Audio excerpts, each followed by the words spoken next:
ಇಲ್ಲ ಅನ್ನಿ, ಯಾವುದೋ ಒಂದು ಕೆಲಸದಲ್ಲಿ ನಿಮ್ಮ ಕೈಲಿ ಏಕಾಗ್ರತೆ ಇಲ್ಲ ಅನ್ನಿ. ಅವಾಗೇನು ಮಾಡಿ ತಕ್ಷಣ 5 ರೌಂಡು ಒಂದು ಗೇಟಿಂದ ಒಂದು ಗೇಟ್ಗೆ ಅಥವಾ ಒಂದು 10,000 ಸ್ಟೆಪ್ ವಾಕ್ ಮಾಡಿ ಒಂದಿನ. ಈ ತಕ್ಷಣ ಫೋಕಸ್ ಬಂದುಬಿಡುತ್ತೆ.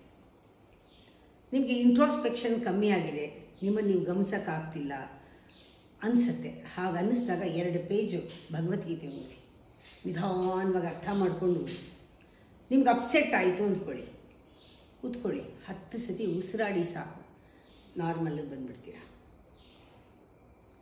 ನಿಮಗೆ ಏನಾದರೂ ಬರ್ನ್ಟ್ ಔಟ್ ಅನಿಸುತ್ತೆ, ಇವು ಎಕ್ಸಾಸ್ಟೆಡ್ ಅನಿಸ್ಬಿಡುತ್ತೆ, ನೇಚರ್ ಜೊತೆ ಕಾಲ ಕಳೆಯಿರಿ.